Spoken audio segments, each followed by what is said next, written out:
میں یہ کتنی خوبصورت حدیث آپ کو سناتا ہوں اور میں یہ آپ سے کہتا ہوں کہ جب بھی کوئی شخص آپ کے پاس کسی کے حسد کی خبر لے کر آئے تو میں آپ کو یہ حدیث سناتا ہوں. اس حدیث پر اپنی اندر کا فیصلہ کر لیجیے گا کہ ہم نے کس طرف کو موو کرنا ہے اور ہمارا مقصد کیا ہے.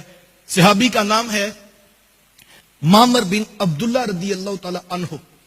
وہ فرماتے ہیں کہ حجۃ الوداع کے موقع پر حضور علیہ السلام جب سفر شروع کیا تو مختلف ذمہ داریاں میرے حضور نے مختلف صحابہ کو جو ہے وہ اسائن کی اور بتایا کہ تم یہ کر لینا، تم یہ کیا کرنا اور تم یہ کیا کرنا. ظاہری بات ہے جب کوئی گروپ نکلتا ہے تو ذمہ داریاں دی جاتی ہیں.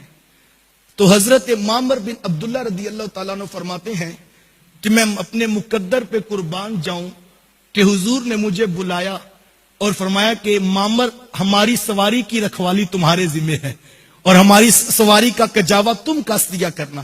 فرماتے میں خوش ہو گیا کہ ظاہری بات ہے حضور کی سواری کا کجاوا کسوں گا تو حضور کے نیڑے رہا کروں گا نا. فرماتے میں اپنے بخت پر ناز کرنے لگا. تو ایک دن، 2 دن، 3 دن گزرے تو ایک دن حضور نے مجھے بلایا اور حضور فرمایا کہ معمر کیا بات ہے، میں یہ کجاوے کو ڈھیلا ڈھیلا دیکھ رہا ہوں، یہ کل کی طرح کسا ہوا نہیں لگ رہا. تو حضرت معمر رضی اللہ تعالیٰ عنہ عرض کرتے ہیں کہ حضور اللہ کی قسم میں نے اسی طرح کسا ہے جس طرح کل کسا تھا.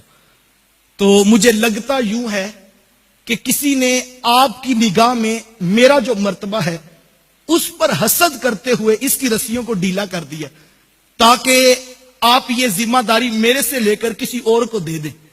تو حضور مجھے لگتا ہے میں نے تو پوری طرح کسا تھا لیکن یہ کسی نے میرے سے حسد کرتے ہوئے کہ مجھے یہ سعادت نصیب ہے تو مجھے لگتا ہے کہ کسی نے ڈھیلی کر دی ہے اور یہ تاکہ آپ یہ ذمہ داری کسی اور کو دے دیں. اب یہاں پر حضور کی حکمتیں دیکھنا.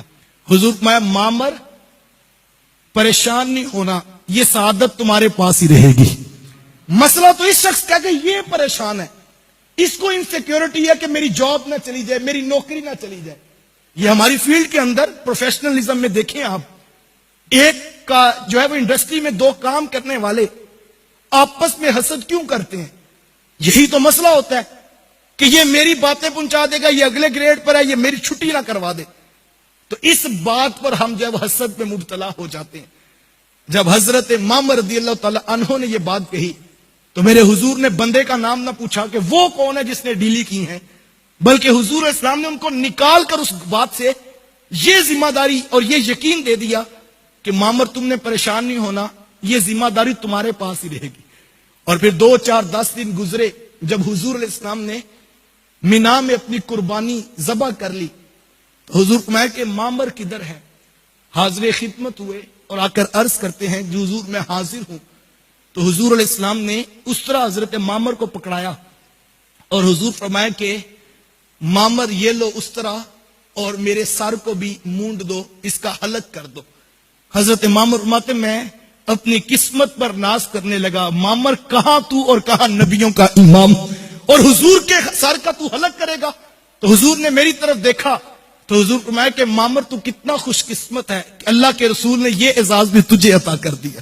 تو حضرت معمر عرض کرتے ہیں حضور واللہ یا رسول اللہ، اللہ کی قسم حضور یہ اللہ کا بڑا کرم ہے میرے اوپر کہ اللہ نے مجھے یہ اعزاز بھی عطا کر دیا. یار بندہ قابل ہو، یہاں سے جو دوسری بات سمجھ آ رہی ہے کہ انسان قابل ہو تو اگر اس کو یہ خدشہ ہے کہ میرے سے کوئی یہ سعادت، یہ ذمہ داری لے لی نہ دی جائے، تو بندے میں کوالٹی ہونا تو پھر لیڈر کو چاہیے کہ اس کو آگے بڑھاتے ہوئے دوسری ذمہ داری بھی دے دے تاکہ اس کی جو انسیکیورٹی ہے وہ ختم ہو جائے. تو کیسے حکمت برے انداز میں حضور علیہ السلام نے حضرت معمر رضی اللہ تعالیٰ عنہ کو اس مرض سے نکال کر اس جگہ سے اٹھا کر حضور علیہ السلام نے بلندیوں کا مسافر بنا دیا. پھر حضرت معمر ناز کیا کرتے تھے کہ لوگوں حجۃ الوداع کے موقع پر اپنے رسول کے سر مبارک کا حلق بھی تو میں نے ہی کیا تھا نا.